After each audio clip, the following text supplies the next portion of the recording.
Welcome to Deeply Rooted Online, where women encourage women by sharing scripture and stories of God at work. Thank you for joining us for another Deeply Rooted Devo. I'm here with Martha and with Esther, and I'm Leanne. And today we're going to look at one of my favorite passages in 1 Samuel about Hannah and how she persisted in prayer and how God answered her prayer. And it's one of my favorites and one of the reasons why one of my daughters is named Hannah. So Martha, take it that away. is so cool, Leanne, that your daughter is named after Hannah.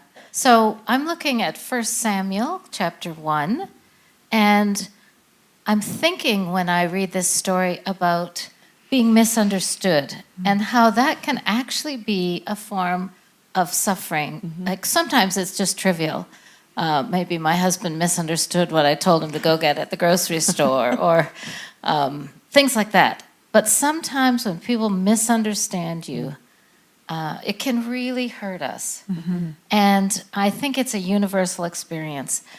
And I'm wondering, how, as a Christian woman, should I deal with this? What is God's plan for being misunderstood? So we're going to look at the story of Hannah and see how she dealt with being misunderstood. So, Leanne, could you read 1 Samuel 1-8? Sure. There was a certain man of Ramathaim Zophim of the hill country of Ephraim, whose name was Elkanah, the son of Jeroham, son of Elihu, son of Tohu, son of Zuph, an Ephrathite. He had 2 wives. The name of one was Hannah, and the name of the other Peninnah. And Peninnah had children, but Hannah had no children. Now this man used to go up year by year from his city to worship and to sacrifice to the Lord of hosts at Shiloh, where the 2 sons of Eli, Hophni and Phinehas, were priests of the Lord. On the day when Elkanah sacrificed, he would give portions to Peninnah his wife and to all her sons and daughters. But to Hannah he gave a double portion, because he loved her, though the Lord had closed her womb. And her rival used to provoke her grievously, to irritate her, because the Lord had closed her womb. So it went on year by year. As often as she went up to the house of the Lord, she used to provoke her. Therefore Hannah wept and would not eat. And Elkanah, her husband, said to her, Hannah, why do you weep?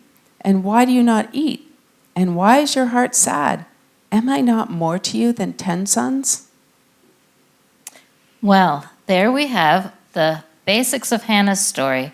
In those days, multiple wives was acceptable, but you could see how jealousy and rivalry would just come up organically. None of us would want to share our husband with someone else, but this was their situation. Right.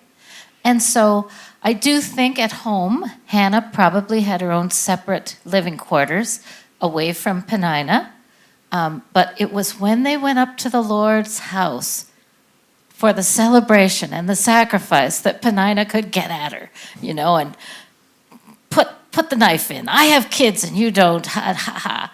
So you see that Hannah already has a challenge in her life, which I think it's impressive right there that she continues to go up to worship.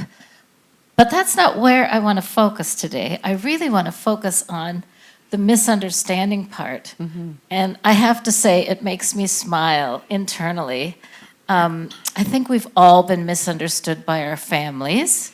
And here, who is it that misunderstands Hannah? It's her husband, the very person who's super close to her. And you would think he might have a little more insight than saying, hey, am I not enough for you? He doesn't hear Hannah's suffering, that she doesn't have children, and he doesn't hear the root of what is causing her pain. So he misunderstands her, really. I mean, he's trying his best, but he's completely missed out on what Hannah is suffering with. And I mean, as a married person, I have to say, I can identify with that, and I think it goes both ways. Sometimes I totally misunderstand my husband, and it can be very deeply hurtful. So I'm just wondering, panel, if you've had experience with this, being misunderstood, not necessarily in your own family, it could be in another venue, but being misunderstood, that's really hurtful. And how did you keep walking with the Lord through that misunderstanding? I think of one example, and it involves my husband. So some of you who know me know that I can talk.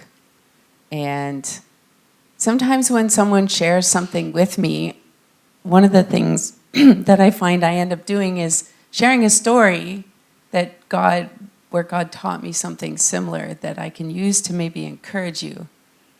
And it works a lot. But this one instance, it didn't work with my husband. He just wanted me to listen.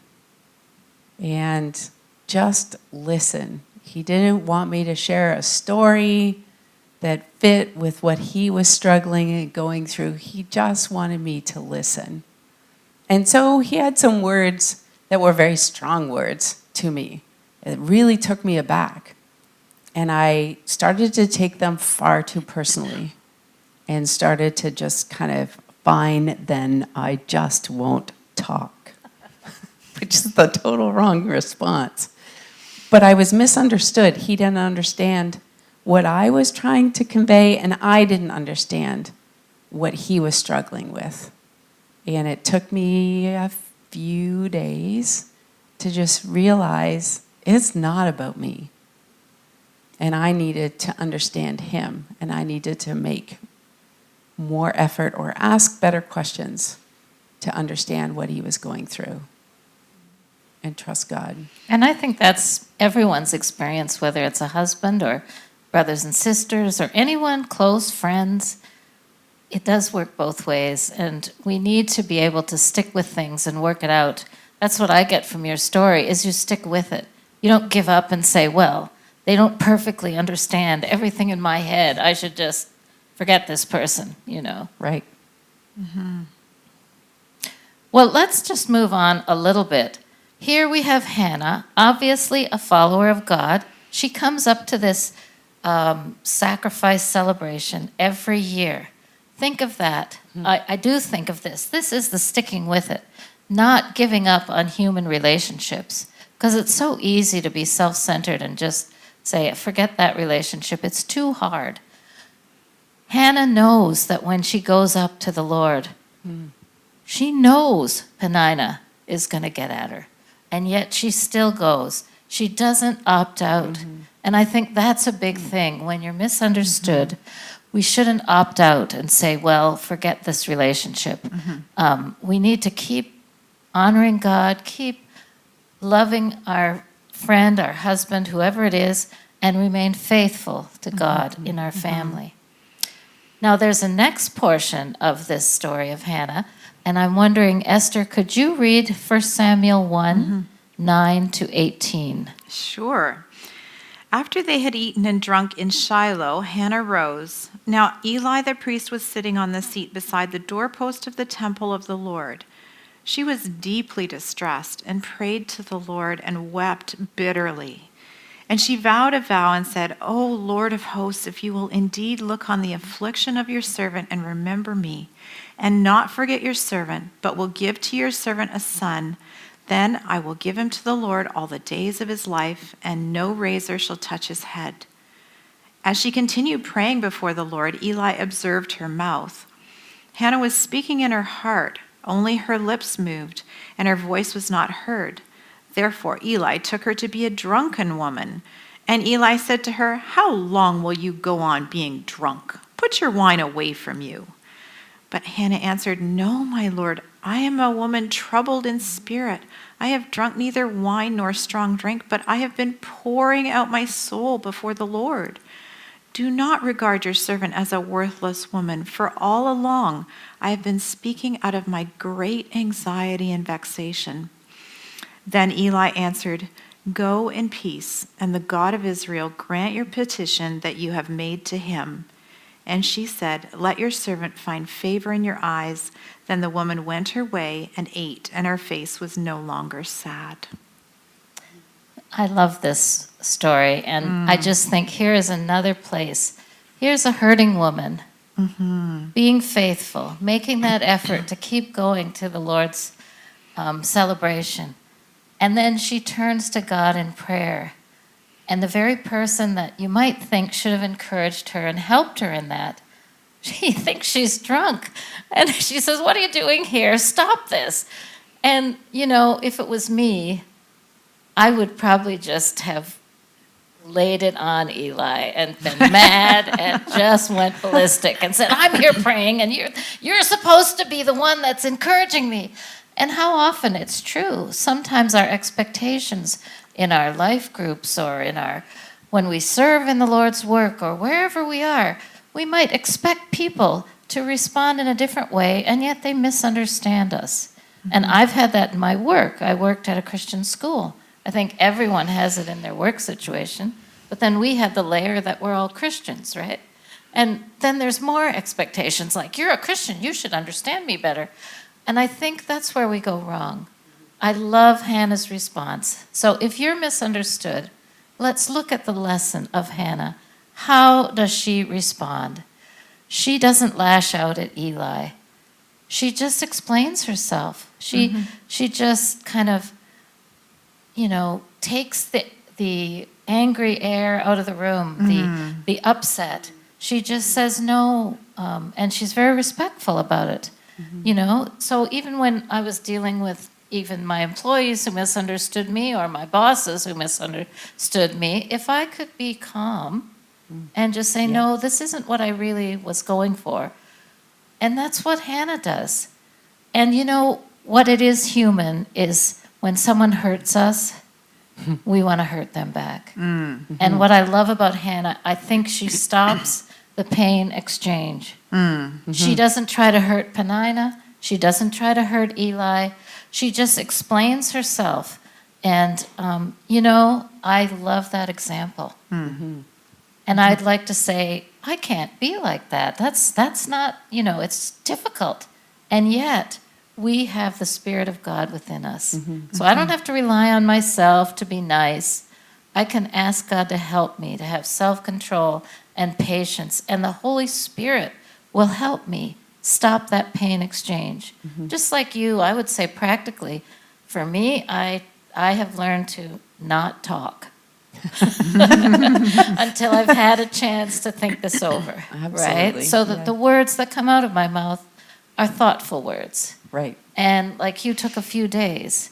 But that, I think, is our ways that we can deal with misunderstanding and we can pray about it, and God will help us walk that godly path that Hannah walked.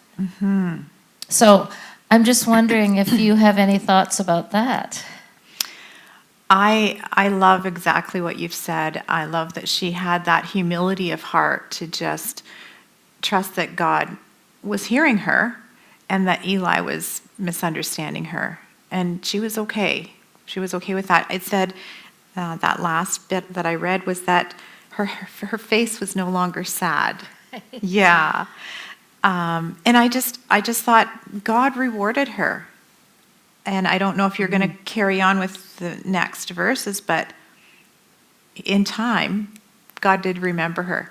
And it says in verse 19 and 20, they rose early in the morning and worshiped before the Lord. Then they went back to their house at Ramah. And Elkanah knew Hannah, his wife, and the Lord remembered her. And in due time, Hannah conceived and bore a son. And she called his name Samuel, for she said, "I have asked for him from the Lord." I think, wow, what a journey she's been on. She's been the sister wife, the one that never got blessed with children. And that ache, us as women, we know that ache for having children and when you can't. And then God saw her pain and he remembered her. So our pain is never ignored by God. He may not grant what we want right away. He may not have that in his trajectory to grant it right away. But in the process, he was hearing her prayers. And he was maybe waiting for her heart posture to be right. And as he waited and watched her, he heard and he answered. eventually. I know. Isn't that a beautiful thing that God really works this out? God brings her through the pain of being mistreated and misunderstood and rewards her with her heart's desire in the end. That's so great. And, you know, we didn't say it, but neither her husband or Eli meant to misunderstand her. No. Yeah. And often what gets in our way and why we exchange pain is we take it personally, like, they meant to do that to me. But often they don't. And if we just have God's patience and humility, we'll be on that path that Hannah was on that's pleasing to God. And He will bring us our heart's desire. Be encouraged as you follow God's path for dealing with being misunderstood. It can be painful, but don't opt out of those relationships. Don't assume people mean to do it on purpose. And let God's Spirit give you patience and self-control when it happens. And if you do that, you stay deeply rooted in God, He will raise you up. So good. That is really good. Thanks, Martha. It's a good reminder. And ladies, thanks for being here.